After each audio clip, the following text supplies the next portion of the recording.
Operation Sindoor மூலம் நள்ளிரவில் பாகிஸ்தான் பயங்கரவாதிகளை அலறவிட்ட இந்திய படையின் தாக்குதலை துல்லியமாக தற்போது பார்க்கலாம்.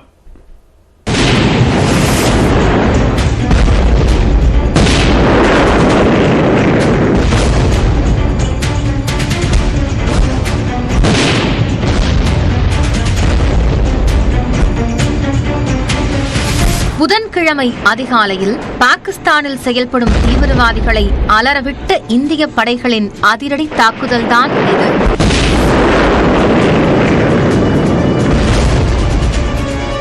பெஹல்காமில் 26 பேரின் உயிரை பறித்த தீவிரவாத தாக்குதலுக்கு 15 நாட்கள் பக்காவாக திட்டமிட்டு இந்திய படைகள் கொடுத்த இந்த பதிலடியில் தீவிரவாத முகாம்கள் சின்னாபின்னமாகின.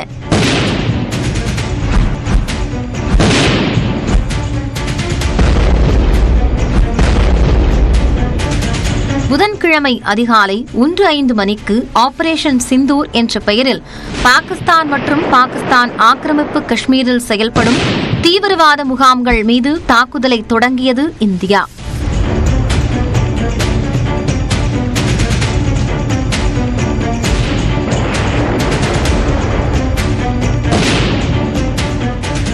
இதுதான் பாகிஸ்தான் ஆக்கிரமிப்பு காஷ்மீரின் பிம்பர் மாவட்டத்தில் உள்ள பர்னாலா. இந்தியாவிற்குள் தீவிரவாதிகளை அனுப்பும் முன் இந்த முகாமில்தான் அவர்களை தயார் நிலையில் வைத்திருக்கும் லஷ்கர்-இ-தொய்பா தீவிரவாத அமைப்பு. சுமார் 150 தீவிரவாதிகள் தங்கக்கூடிய முகாம் குண்டு வீசி அழிக்கப்பட்டது.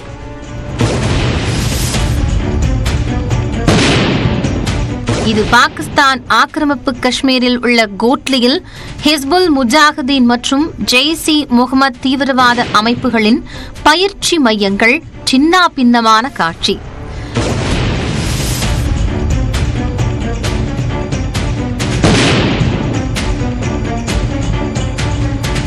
ஜெய்ஷ்-இ-முகமது அமைப்பின் நிறுவன தலைவரும் காஷ்மீர் தாக்குதல் தொடர்பாக NIA-வால் தேடப்படுபவருமான காரி ஜாரர் தான் இந்த முகாமிற்கு பொறுப்பு.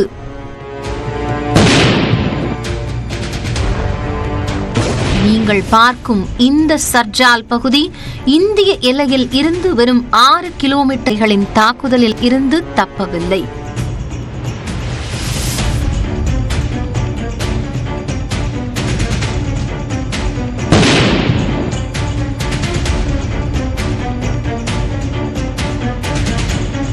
இந்திய குண்டுவீச்சில் சின்னாபின்னமாகும் இந்த மெஹ்மூலா ஜோயா என்பது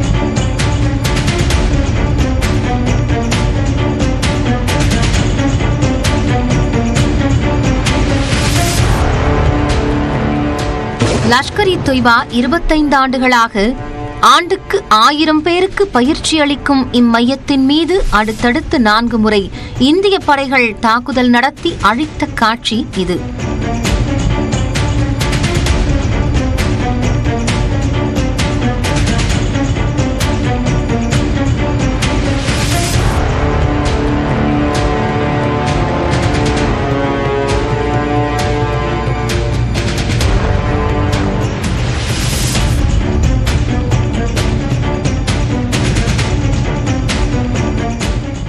மும்பை தாக்குதல் வழக்கில் தூக்கிலிடப்பட்ட தீவிரவாதி அஜ்மல் கசாப்பிற்கு பயிற்சி அளித்த இந்த இடம் குண்டுவீச்சில் தகர்ந்து போனது.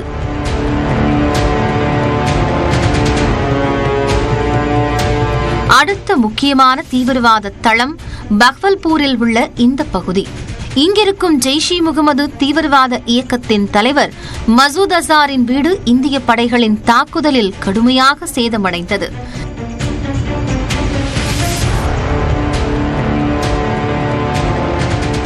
இரண்டாயிரத்து 19 40 CRPF வீரர்கள் கொல்லப்பட்ட புல்வாமா பயங்கரவாத தாக்குதலுக்கு திட்டம் தீட்டப்பட்ட இந்த இடம் தாக்கி அழிக்கப்பட்டது.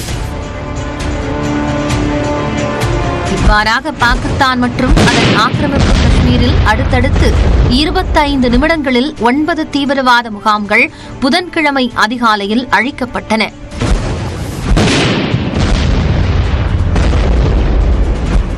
அதே நேரம் பாகிஸ்தானைச் சேர்ந்த பொதுமக்களை குறிவைத்தோ பொருளாதார முக்கியத்துவம் வாய்ந்த இடங்கள் மீதோ அந்நாட்டு ராணுவம் மீதோ எந்த தாக்குதலும் நடத்தப்படவில்லை என ராணுவம் தரப்பில் விளக்கமளிக்கப்பட்டுள்ளது.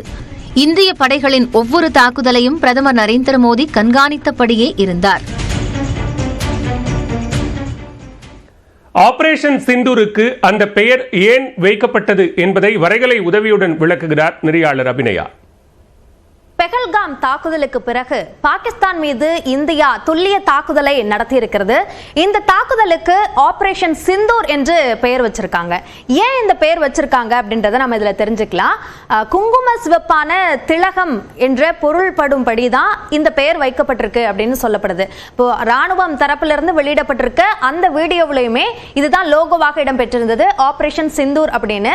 அதுல ஒரு ஓலை அந்த பவுல்ல இருந்து குங்குமம் செதறி இருக்கிற மாதிரி ஒரு படம் அதுல இடம்பெற்றிருக்கிறத பார்க்க முடியுது. இப்போ போருக்கு செல்லும் வீரர்களுக்கு திலகமிட்டு அனுப்புறது ஒரு வழக்கமாக இருக்கக்கூடிய ஒன்றாகவும் இருக்கிறது.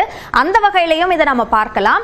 மற்றொரு வகையில் அடுத்ததா நம்ம பார்க்கிற பாயிண்ட்ல பெஹல்காம் தாக்குதலை பொறுத்த வரைக்கும் அங்க பெண்கள் இருந்தாலும் கூட ஆண்கள் என்று குறிவைக்கப்பட்டு கொலை செய்யப்பட்டார்கள், சுட்டுக் கொல்லப்பட்டார்கள். குறிப்பாக இஸ்லாமியர்கள் அல்லாதவர்கள் யார் என்று கேட்கப்பட்டு அவர்கள் கொல்லப்பட்டது முக்கியமாக கவனிக்கத்தக்க ஒன்றாக இருக்கு. அடுத்ததா இந்த கணவர்களை இழந்த பெண்கள் என்ற அந்த அடிப்படையிலும் இது ஒரு முக்கியமான ஒரு தாக்குதலாக பார்க்கப்பட்டது. குறிப்பாக ஹிமான்ஷி நர்வால் அவருடைய கணவர் வினய் நர்வால் அவர் நேவல் ஆபீசர், அவர் கொல்லப்பட்ட போது அருகில் அவர் அமர்ந்திருக்கும் அந்த புகைப்படம் வெகுமாக அது வைரல் ஆனது. அதுவும் கூட ஒரு சிம்பாலிக்காக இதுக்கு ஆபரேஷன் சிந்தூர் என்று பெயர் வைக்கப்பட்டிருக்கு. அதாவது கணவர்களை இழந்த பெண்களுக்கு நீதி கிடைக்கும் வகையில் ஆபரேஷன் சிந்தூர் என்று பெயர் வைக்கப்பட்டிருக்கிறது என்று சொல்லப்படுது.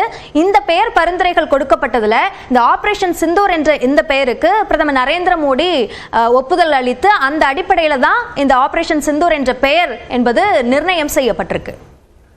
தீவிரவாதிகளின் நிலைகள் மீது இந்திய படைகள் நள்ளிரவில் எப்போது தாக்குதலை தொடங்கின, வெற்றிகரமாக தாக்குதலை நடத்தி முடிக்க எவ்வளவு நேரம் ஆனது என்பது குறித்து வரைகலை மூலம் விவரிக்கிறார் சிறப்பு செய்தியாளர் சிவரஞ்சனி. ஆபரேஷன் சிந்தூர் இந்த தாக்குதல் நடைபெற்றதன் நோக்கம், இது எப்படி திட்டமிடப்பட்டுச்சு, எத்தனை மணி அளவில் இந்த தாக்குதல் நடத்தப்பட்டுச்சு, இந்த விவரங்களை தான் பார்க்க போறோம். இந்த ஆபரேஷனை பொறுத்த வரைக்கும் பெஹல்காம் தாக்குதல்ல உயிரிழந்தவர்களுக்கான நியாயம் கேட்கும் பதில் நடவடிக்கையா தான் இந்த தாக்குதல் திட்டமிடப்பட்டுச்சு அப்படின்றது தான் இப்ப சொல்லி இருக்கக்கூடிய விஷயம். ஏப்ரல் 22ஆம் தேதி தான் பெஹல்காம்ல தாக்குதல் நடத்தப்பட்டுச்சு. இதுல 26 பேர் உயிரிழந்தாங்க. உயிரிழந்த அனைவருமே ஆண்கள். அவங்களுடைய குடும்பங்களுக்கு நியாயம் கேட்கும் நடவடிக்கையா தான் இந்த பதில் தாக்குதல். அதனாலதான் இதுக்கு பெயர் ஆபரேஷன் சிந்தூர்னு வைக்கப்பட்டுச்சு. இதற்கு பிறகு ஏப்ரல் 22ஆம் தேதிக்கு பிறகு ஏப்ரல் 29ஆம் தேதி தான் பிரதமர் பதில் நடவடிக்கைக்காக பாதுகாப்பு அதிகாரிகளுக்கு முழுமையான சுதந்திரத்தை கொடுக்கிறாரு. இதற்கு இடைப்பட்ட நாட்கள்லையும் இந்தியா தரப்புல இருந்து டிப்ளமேட்டிக்கா நிறைய நடவடிக்கைகள் எடுக்கப்படுது. அதாவது இருதரப்பு வர்த்தகத்திற்கு தடை விதிக்கிறாங்க. அங்க இருந்து பாகிஸ்தான்ல இருந்து இறக்குமதி செய்யக்கூடிய பொருட்களுக்கு தடை விதிக்கிறாங்க. அதே மாதிரி இந்த சிந்து நதிநீர் ஒப்பந்தம் அந்த விஷயத்திலையும் தடை வருது. அது மட்டும் இல்லாம இந்திய வான்வெளியில பாகிஸ்தான் விமானங்கள் பறக்கிறதுக்கும் தடை விதிக்கப்படுது. இந்த மாதிரி நிறைய விஷயங்கள் செய்யப்படுது. இறுதியா ஏப்ரல் 29ஆம் தேதி பாதுகாப்பு அதிகாரிகளுக்கு முழு சுதந்திரமும் கொடுத்துறாங்க. இதற்கு அடுத்துதான் மே 7ஆம் தேதி அதிகாலை 1:28 மணிக்கு தாக்குதலுக்கு தயாரா இருக்கும், வெற்றிக்கு நாங்க பழக்கப்பட்டவங்க அப்படின்னு இந்திய ராணுவம் தன்னுடைய அதிகாரப்பூர்வமான எக்ஸ் தள பக்கத்துல இந்த பதிவை போடுறாங்க. அதுக்கு பிறகு சரியா 1:28 மணியில இருந்து 1:32 இந்த மணிக்குள்ளார பாகிஸ்தான் மீது இந்தியா ஏவுகணை தாக்குதல் நடத்துது. அதாவது பாகிஸ்தான் மேல ரேண்டமா இந்த தாக்குதல் அப்படின்றது நடத்தப்படல. இந்தந்த இடங்களை தான் நாங்க தாக்க போறோம் அப்படின்ற ஒரு திட்டமிடலோட தான் இது நடத்தப்படுது. எந்தெந்த இடங்கள்ல நடத்தப்பட்டதோ அது எல்லாமே தீவிரவாத அமைப்புகளோட மையங்களாக செயல்பட்ட இடங்கள். அதுக்கு உதாரணமா நம்ம பார்க்கிறோம் அப்படின்னா பஹவல்பூர், முசாஃபராபாத் இந்த பகுதிகளில் எல்லாமே வெடிகுண்டு சத்தம் கேட்குது. 1:28 மணிக்கு அவங்க எக்ஸ்தல பக்கத்துல அதிகாரப்பூர்வமா இதை வெளியிடுறாங்க. அந்த நேரத்தில் ஆரம்பிச்ச தாக்குதல் என்பது 1:51 மணி வரைக்கும் தொடர்ந்திருக்கு. இந்த இடைப்பட்ட நேரத்துல தான் அங்க வெடிகுண்டு சத்தங்கள் கேட்கப்பட்டுச்சு அப்படின்னு சொல்லப்படுது. இதற்கு பிறகு சரியா 1:51 மணிக்கு இந்திய ராணுவம் அதே எக்ஸ்தல அதிகாரப்பூர்வ எக்ஸ்தல பக்கத்துல #Pahalgam terror attack justice is served ஜெய்ஹிந்த் அப்படின்ற ஒரு பதிவை இடுறாங்க. தாக்குதல் வெற்றிகரமா முடிஞ்சிருச்சு அப்படின்றத பிரதிபலிக்கக்கூடிய பதிவு தான் இது. அதுக்கு பிறகு பாதுகாப்புத்துறை அமைச்சர் ராஜ்நாத் சிங்கும் எக்ஸ்தல பக்கத்துல வந்து பாரத் மாதா கி ஜெய்னு அவரும் பதிவிடுறாரு. இது 2:46 மணிக்கு அவர் பதிவிடுறாரு. இதுக்கு பிறகு அதிகாலையில தான் தீவிரவாத முகாம்கள் மீதான தாக்குதல்னு இந்தியா இந்த தாக்குதலை உறுதி செய்து, பொதுமக்கள் மேலேயோ இல்ல பாகிஸ்தானுடைய ராணுவ முகாம்கள் மேலேயோ இந்த தாக்குதல் என்பது நடத்தப்படல.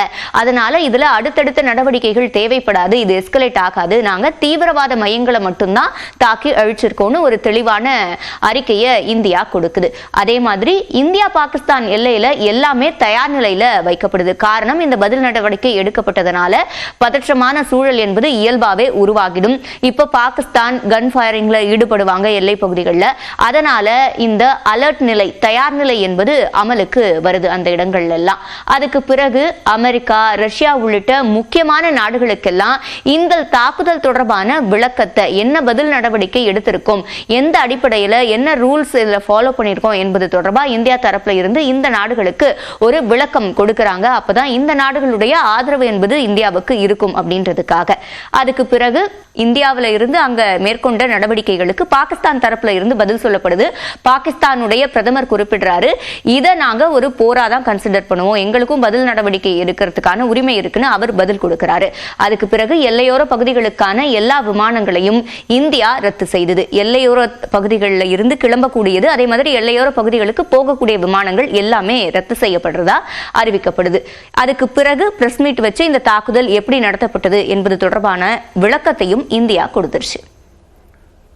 இடைவேளைக்கு பிறகு மற்ற செய்திகளை தொடர்ந்து பார்க்கலாம்.